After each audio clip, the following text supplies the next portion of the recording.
I've been trying to put my finger on the central through line of this conversation with Broadway performer Khori Petinaud, who is also my next-door neighbor. It was a Facebook post she wrote, which I read back to her at the start of our talk. You'll hear that in a moment. That initially sparked my interest to have her on the podcast. I was struck by the insights she shared about negative thinking, as the show she was in was about to close. My own job was ending at the same time, leaving me again, like during my sabbatical, filled with plans, some decent savings, but no clear source of new income.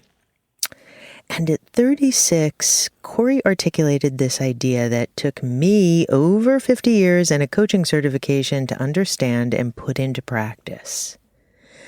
That we are not our thoughts, and that we can choose not to move from a place of fear and lacking. There's something else, though, but let's start there.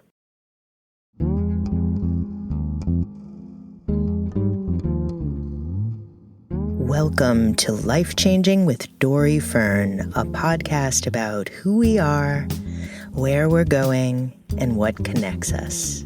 It's a show for people in progress at any stage.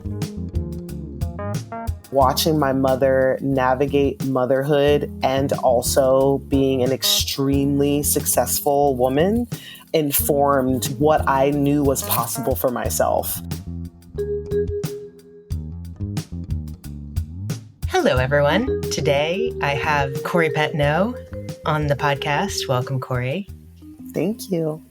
Khori is a New York City-based performer, educator, wife, and mom. She has been in many shows on Broadway: Lempicka, Aladdin the Musical, Moulin Rouge the Musical, Chicago the Musical, and her Broadway principal debut in the company of Bob Fosse's Dancin' was where she landed a Chita Rivera Award nomination for Outstanding Dancer in a Broadway Show, as well as a win, Outstanding Ensemble in a Broadway Show. She has TV credits that include Up Here, Rent Live, The Marvelous Mrs. Maisel, Vinyl, The Nick, and I just have to say, she's also the best neighbor with the absolutely cutest son. And her husband's cute too, but her son Carver is pretty incredible. So welcome to the show, Khori. Thank you for having me. Okay, so before we get started, you and your illustrious self, I'm going to read you something. And this is the Facebook post from April 12th. You ever notice how it's so much easier to worry than it is to trust? I was thinking about this yesterday as I've been navigating life in all its dualities and complexities. My life is lifing in the wildest of ways, and I've been meeting some unexpected challenges recently. I had a bit of time to reflect and take stock of what emotions were coming up for me, and it was so interesting to be an observer of my thoughts. I rarely take the time to do that. But as I observed, I noticed how badly I wanted to cling to negativity and worry. When a negative thought came up, I had to actively resist the urge to let my mind wander down the what if path of cynicism. I found it fascinating how much I had to muscle my way to faith. But in the same breath, I didn't have to fight too long before I was reminded that I've been in this place before and I've made it out even better than I could have imagined. There's nothing new under the sun. Any challenge we face, we've likely faced it before. We just have to be willing to tussle with our fear-driven thoughts rather than just accepting them as truth. We have to silence the noise enough to see clearly that everything is in divine order. This is way easier said than done, but just sharing for anyone who may need a reminder. Love y'all. So what was going on for you when you wrote this, and what does it bring up for you hearing it again? Oh, it's wild to hear it again. I'm still very much in that place. My show, I was in Lempicka at the time, which is now closed, but it was feeling like things were winding in a way that wasn't necessarily the most positive in terms of the longevity of the show. And, that was a really challenging time and still is a challenging time because I think for artist, our life is constantly in flux. We don't really necessarily have that consistency financially, and even just knowing where we're going every day can change. And so I was really looking forward to just a little bit of stationary life. And I just found myself really contemplating about all these what ifs in the future, and what if this happens, and what if this happens, what if this happens. And it was fascinating to be able to see myself really desiring comfort in the negativity. Like it was something that I was paused long enough to really feel myself really wanting to latch on to the show's going to close, and then I'm not going to get another job. And then. Typically when I'm going through moments that I feel are, something that could be relatable, I usually post something on social media because I feel like oftentimes it resonates with a lot of people. When the whole Broadway performer thing ends, you have a career as a coach, because honestly, I'm quite a bit older than you, and it's taken me a lot longer to figure all of this out, but it is the very foundation of the work that I do. So thank you for summarizing that so nicely. My most obvious connection with Khori is that she is living out my childhood dream of being a musical theater performer. I started dancing when I was 3, tap, ballet, and jazz, and spent most Saturdays in my adolescence until I was about 16 at Miss Dorothy's School of Dance on 233rd Street and White Plains Road in the Bronx. I sang, too, mostly in the back of my parents' banana-colored Plymouth station wagon, in summer camp shows, or alone in my bedroom, 70s singer, songwriter, pop mostly. It was my greatest escape and deepest joy. And performing, well, that started when I was picked to represent my 7th grade middle school in the New York City Storytelling Contest, one of many great arts programs for public school kids that once existed here. I was the Bronx winner and runner-up in the city, coming in second to the only boy in my age group who competed. This win put me on the path to audition for and get accepted to the drama program at the High School of Performing Arts, where I started about a month after the movie Fame was released. But that's a whole nother story.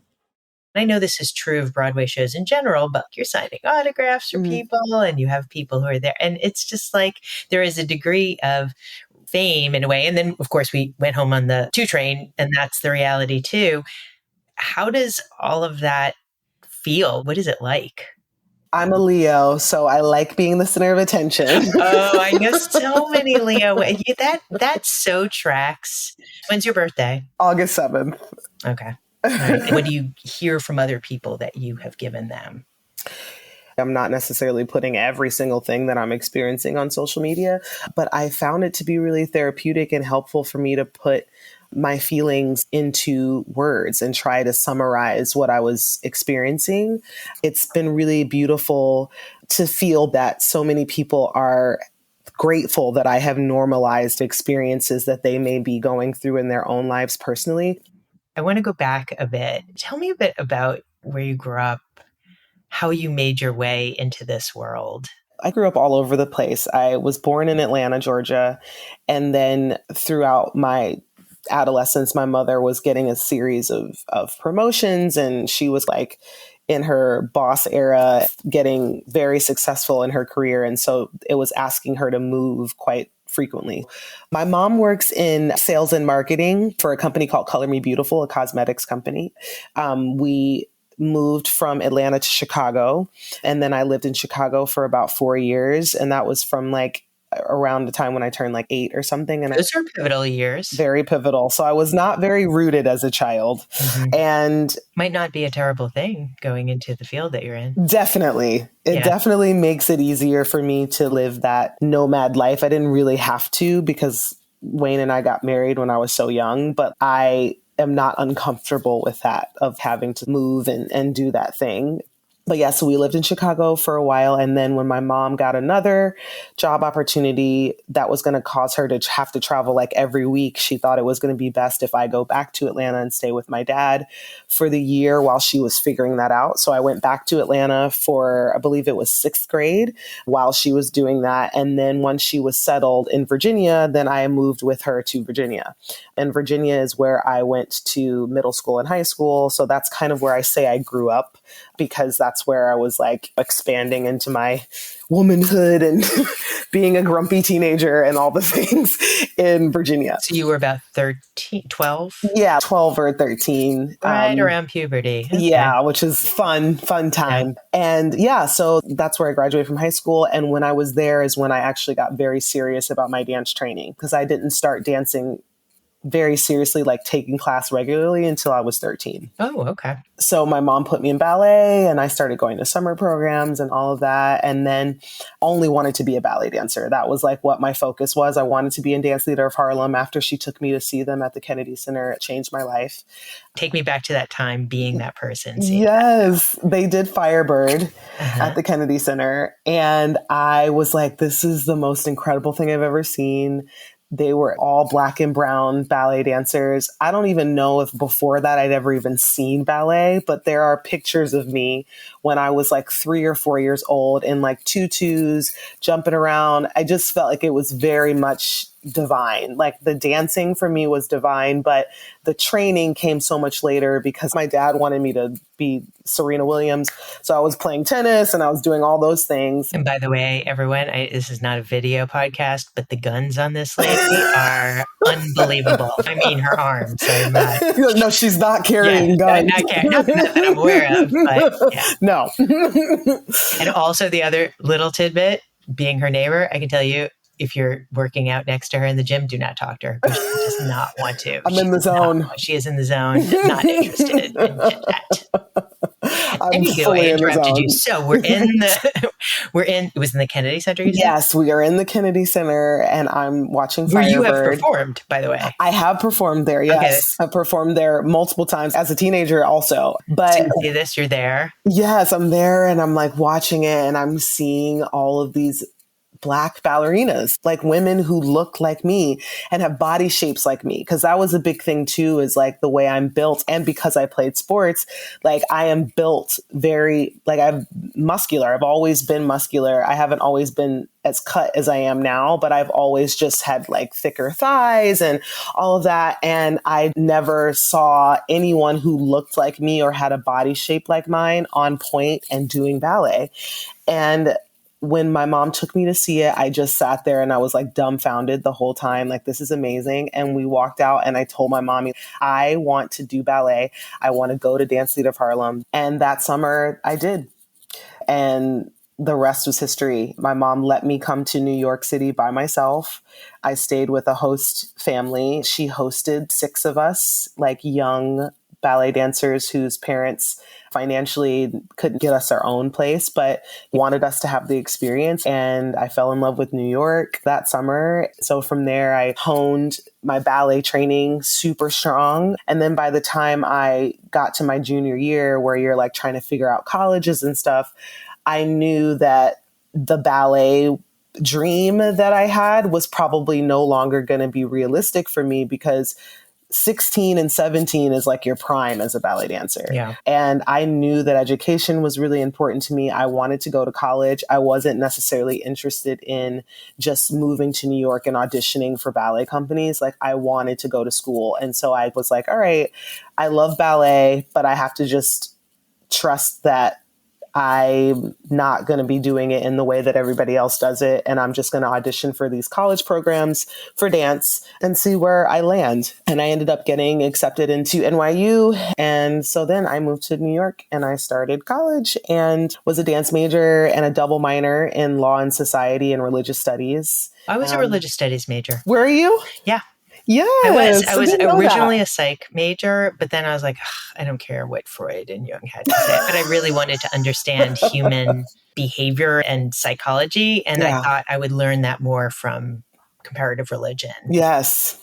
of mine. Okay. Yeah. Yeah, that's very cool. Yeah, I felt similarly. I just was interested in, I grew up in the church too. So I had a fascination about combining the religions of multiple cultures and understanding how that informs their experience in the world, how they view the world, how they see other people. So, yeah, I mean, NYU really allowed me the opportunity to expand my mind as an academic, but then also I was in a conservatory program for dance. So I was able to get like really insanely amazing training. But my training was flipped on its head at NYU because it was very downtown. Here in New York City, it's like the downtown dancers. Like they're the dancers that do the weird stuff. They're like crawling on the The floor. modern And dancers. yeah, the Yeah. modern dancers, they're like not wearing any clothes and they're standing on the stage with like pig blood and screaming. And the uptown dancers are like New York City Ballet and the Broadway dancers. And those people are like a different type of person. And so it's interesting because I felt like a fish out of water for a good portion of my college experience. I was like wearing my hair in a bun to hip hop class. I didn't know about all these other forms of dance in terms of studying them, really studying them, because I was so focused on ballet. And so it really changed my outlook on dance during my time in college. And it expanded my vocabulary, obviously, and really I think at the time I didn't fully appreciate how expansive it made me. But now as 36-year-old, I can look back and be like, I'm so thankful that I did have that diversity of training because Broadway is just asking dancers to be able to do so many things now. And I felt like I had a lot of tools in my toolbox from that experience. Have you always been a super disciplined and focused person? Yeah, I feel like I have very disciplined sides, but I also have sides of myself that are not. I think I struggled a lot with anything that I don't feel a fire or a passion around. I always did well in school, but I did well in school because I knew I had to do well. It wasn't necessarily a driven, like I'm going to be the best in the class. And So in other words, you didn't care about being an A student? no, I didn't Okay. care about that, but I do think I have perfectionist tendencies. And so it worked to my advantage a lot in school because I could just read things and remember them, but I wasn't really absorbing a lot of the things because I didn't care about it. I'm a great test taker because I can just memorize everything. I can just memorize it. But the things that I really care about, those are the things that I'm like really absorbing. What's a family memory that you think about a lot that feels so deeply part of how you see yourself? Something that happened in your childhood, an event that you play back in your mind. You think this is so me, or this formed me in such a way. This is such a great question. It's not necessarily one specific memory, but I think a lot about my relationship with my mom and how it has evolved and what has made me the human that I am now is because I watched my mother as a single mom. She's just such a badass. Like she always had dreams of working in cosmetics. That was her dream from the very beginning. My grandparents were like against it. They didn't want to necessarily pay for her to go to school to do that. She had a lot more resistance in her experience of wanting to follow her dreams than I did. And yet she still did it, even with a child and not being married to my dad and achieving all of this success. She was like, I'm going to have it all. And she managed to navigate me and an extremely demanding career. And I never wanted for anything. I was able to go to all the programs I wanted to go to. I was afforded a lot of opportunities that many young kids are not able to have because their parents probably can't afford it or they just don't have access or whatever it is. Watching my mother navigate motherhood and also being an extremely successful woman informed what I knew was possible for myself. I didn't necessarily know that it was going to look like what it looks like now in terms of me being a performer, but I think it's the thing that has constantly been the lighthouse in my spirit when I feel overwhelmed by the idea of family and work. And she didn't even have a husband who was supporting and helping her with those things. And I do have that. And I just feel like I would not have had the bravery that it takes to do this thing had I not seen her do it. And that doesn't mean that our relationship was perfect at all. There were some things that suffered in our relationship because she was so career driven. And I think those are the things that I'm trying to be really cognizant of in my raising of Carver, because I am extremely driven and I always have been. And I know that's because of her, because I watched her amass so much success by herself. I want him to see that what I'm doing is my ultimate dream and goal, so that he can follow whatever that thing is for himself as well. And that he will be informed with the same bravery that I felt like my mom instilled me with, to go after the dream, because it takes a lot of bravery, no matter what the dream is. Life in general, got news for you. The more you try, the more you leap, the more bravery it takes to live life. And of course, then the potential expands exponentially with that. Yes. And so might the failure, but the more things you do and the more times you are brave, the more opportunities you have to win in that way, that winning is more expansive than just a prize. Totally. In what way are you a different mom than your mother to Carver? And Carver is how old now? He's 3. 3. I'm trying to talk to him a lot about feelings, which my mom did not do when I was young. Now that I'm an adult, we have a lot closer of a relationship because I can express my feelings to her. But I do think that because she was so driven and all of those things, and because she was a single mom and it was like, man, we got to go, there was no time for feelings. There was no time for, I'm feeling sad today, and can you just sit with me and can we just be sad? It was just like, why are you sad? What's going on? Let's move on. And I'm trying really hard not to be that way with Carver, because I want him to have an emotional intelligence that I think it took me a long time to discover. How did it affect you not to have that emotional permission? I think it's part of what caused me to be depressed a lot as a teenager, but like a very high functioning depressive person, because I do think it's in my DNA to be high functioning. And the way that I thought my outlet was, I thought my outlet was dance. I thought my outlet was getting good grades. And I wanted my mom to just tell me that I was doing a good job all the time. And she also didn't necessarily have the space to do that either. And so it was just this constant self-loathing that I started to feel around. And when you're a teenager and you can't even cipher those things out, you just think that something's wrong with you. When really it was just, I didn't have a means to express myself to the person that I trusted the most with my emotions, because I felt like she didn't necessarily have the patience for pauses that emotional responses call for, if that makes sense. There's an open-endedness to emotional responses that if you're busy and trying to keep it all together, you don't know what's going to be required. And that not knowing for someone who's probably very used to controlling all of the elements can be hard. All the things I ended up going through as a teenager that sent me into a place that I was not good. What were the kind of manifestations of that, if you're open to talk about them? Yeah, I definitely was suicidal when I was a teen. And so my mom started me in therapy at church, and I started with my pastor there. And that was actually really helpful for me, because it was the first time that I actually had designated space for myself to talk about how I was feeling. Also, the school that I went to and the town that I lived in was like majority white.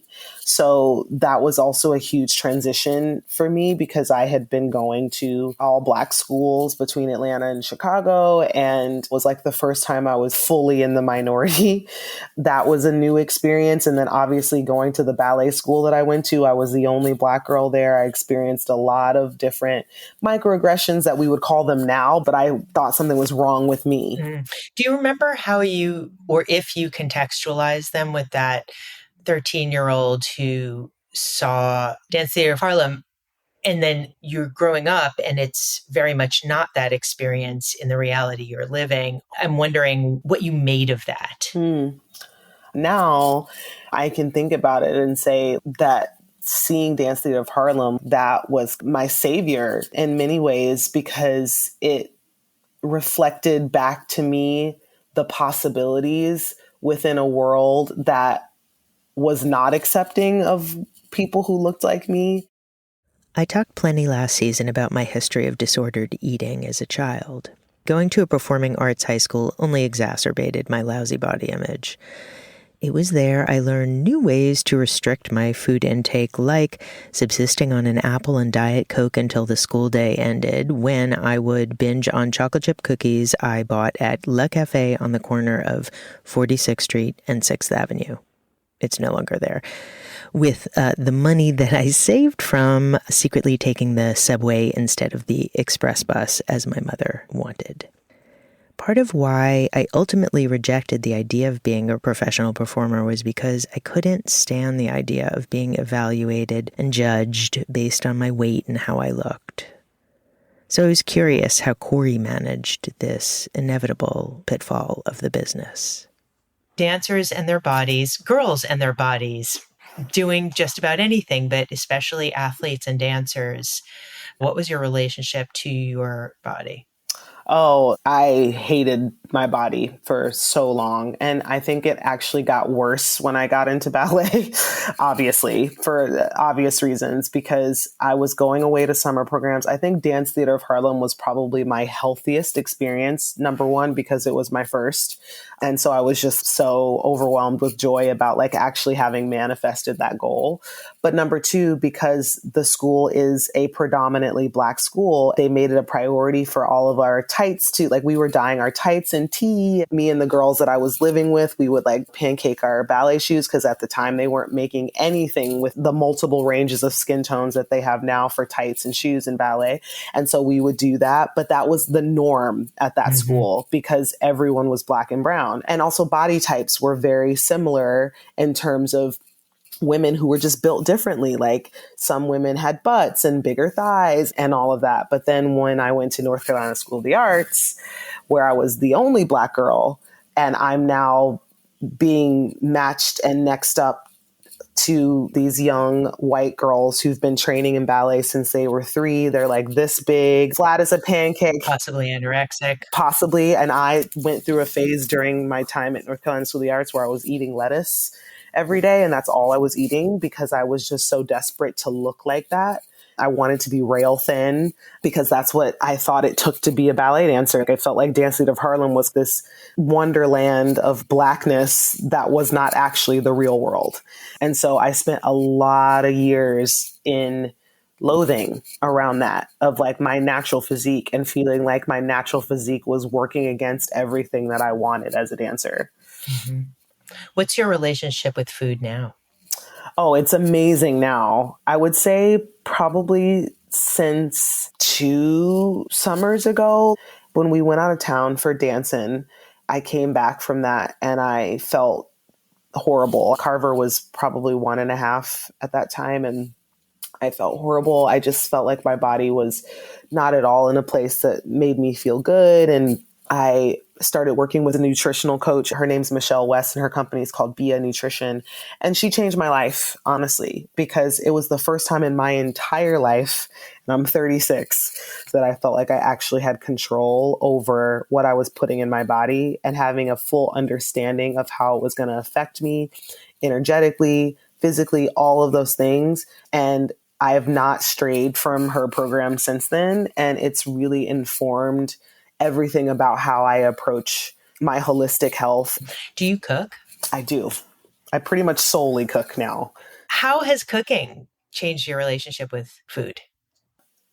I don't know that it's necessarily changed it so much. I think the main thing is that it just has empowered me because I know exactly what's going into my body. I was eating out of desperation, really. I was just like, I haven't eaten all day, so now I'm going to eat Burger King because I haven't eaten all day. And so I can just have this. It was like a reward system that I was under, which I think a lot of women do, where it's if I work hard, then I can eat this and this.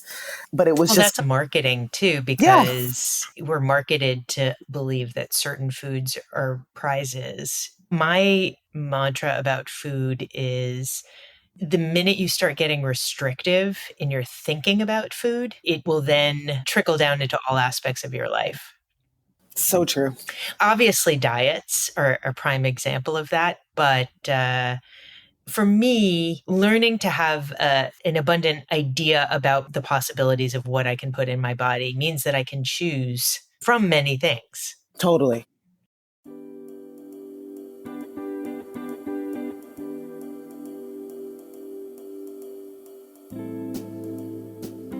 What do you want to change or improve about your life? Oh, it's a great question. I think the main thing that I am experiencing right now, the great pruning of my life in terms of filtering out energies, relationships, situations that are no longer serving me, because I am notoriously a people pleaser and someone who generally feels a lot of comfort around being liked. Part of the pruning process is that you can't continue to grow if you have this dead weight on you. What types of people do you feel like you need to prune? I think it's people who are energy suckers, like what we started talking about in terms of how much I share on social media, how much I make myself available to people that I don't even know. But I'm realizing there are certain people that really just thrive off of taking, and they don't pour into people at this point in my life, especially as a parent and as a wife and as a working professional. I don't have the energy or the time for that anymore. So I'm currently in the process of that. Yeah. What are your goals? What do you want to be doing? What That's do you want to funny. be doing more of? What do you want to be doing less of? Who do you want to be in 10 years from now? Or even, I don't know, like you're a dancer, so maybe it's better to go in 3-year increments, but You know, it's wild to hear that question right now at this point in my life, because it's been very topsy-turvy. I think it's probably the first time in my adult life that I can remember not having my finger specifically pointed at one thing to be like, and that's what I'm doing next. So there's a little disillusionment there that I think is clouding my vision. But it's also this feeling of trying to just nail down what I want to be feeling and less about the actual thing. So that's what I'm working on right now. And I know that, much like my social media, my intent has always been impact.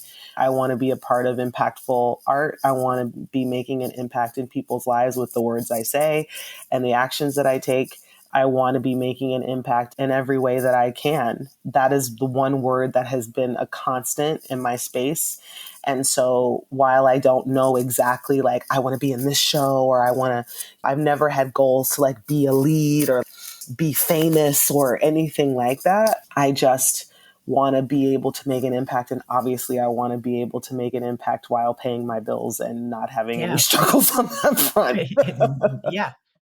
I talked in the trailer for this new season of the show about this image I've had in my mind of the Russian Matryoshka dolls, how I see them representing our unique individual selves nested inside layers of influence of the communities that shape us, and how this is what I wanted to explore here. And also how the great diversity of people who form my own layers of influence would not be likely to exist outside of New York City. New York is a place where a 36, now 37-year-old Black Broadway dancer and performer, a wife and mother of a toddler, like Khori, would befriend me, a 58-year-old white divorcee and empty nester who lives across the hall and who once dreamed of a career on the stage, but who now uses my voice podcasting and who dances freestyle in small clubs to old school house music. It's the place where we can find connection points and be enriched by our differences. So yeah, that's the story. My last question for you is this, Khori. So it's been said, and I'm asking everybody this question, it's been said that the only thing that remains of us when we're gone are stories. What do you hope your story or the legacy you leave will be? I think the biggest dream that I could ever dream that I would leave behind would be for people to say that I was kind, that I was able to create and uphold and maintain spaces where people weren't afraid to fail, that I made people feel loved and cared for and heard, that I wasn't afraid to speak the truth, that my art and that the way that I pursued my art and was dedicated to my craft and art, that was something that inspired people to continue to go after the things that they wanted. And I think obviously the biggest legacy that I can leave behind is a son who also maintains those values and that carries that into his life as an adult. I think that would be my biggest dream. That is a beautiful dream, and I absolutely see it in everything you do. So Thank you, Dori. thank you for sharing that. I am so grateful to have you here. I Yes. only wish you the best, Thank and you. I'll see you in the hallway. See you across the hall.